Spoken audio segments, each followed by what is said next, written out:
Hey everybody. Today I want to talk about deadbeat mamas and papas. Yeah, you heard me right. Deadbeat mamas and papas. What brings this to my attention is because my niece was complaining about her son's father. And it made me think about all the other women that complain and all the men that complain. And what I come to realize is that everyone that you sleep with isn't your ideal person to have a baby with. Just because you sleep with somebody doesn't necessarily mean you want to make a baby with them. Now, I know people probably saying, well, if they didn't want to make a baby, they should have, used protection, blah, blah, blah. Now, yes, that's true. But we, as adults, know when you caught up in that moment, that passion and all of that, things are not as clear as they normally would be had you strapped up in the beginning or, used, pills or whatever.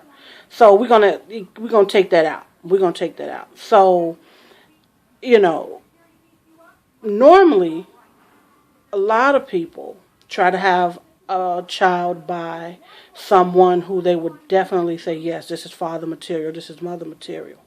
But once again, once you in the moment, of sex and all of that, it normally doesn't go that way. Sometimes, you couldn't pull out fast enough or whatever the case may be. Now you have a child is born. Now she's pissed because you're not the father she wants you to be, and now you're pissed because she's not the mother you wanted her to be. But in reality, they weren't that person in the beginning. You see what I'm saying? They were good enough to have sex with. Yes, it's sex.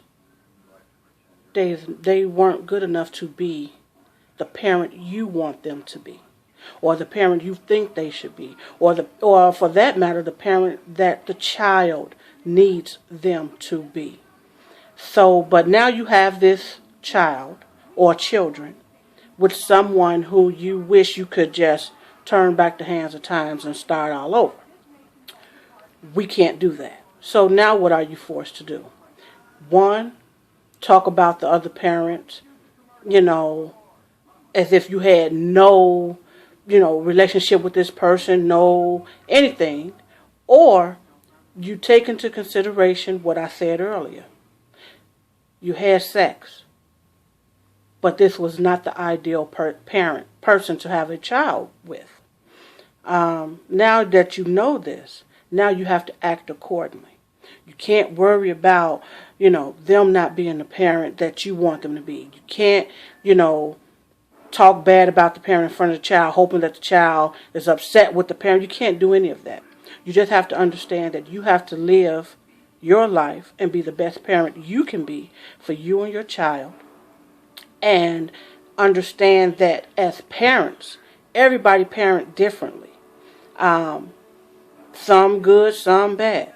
But for those that are on the bad end of that, you have to understand this may be all they know. You understand? This may be the extent of their parenting. Fussing, cussing, hooping, and hollering. This may be all they know. Sheltering the child, making sure the child makes no mistakes because you're trying to do everything for the child. This may be all you know. So you have to kind of understand, okay, where it stems from, why this person is acting this way. And then now you're probably thinking to yourself, well, they're grown. They should know right from wrong. Yeah, everybody knows right from wrong. But when you are born into situations that you wind up growing up with, this is how you begin to live. This is the same things you put in your children. This is the same stuff you let your children see. So if you grew up with bad parenting and all of that, and no one helped you correct it or tried to correct it, it's a good chance that it'll happen to you with your children. So for everybody that's out here with children, with someone who at the time, they were okay to have sex with, but had you been thinking clearly, doggone well you wouldn't have had a baby by this person. You have to suck it up, take it for what it is, and understand that everybody's parental clock does not go off at the same time, if ever. Deuces.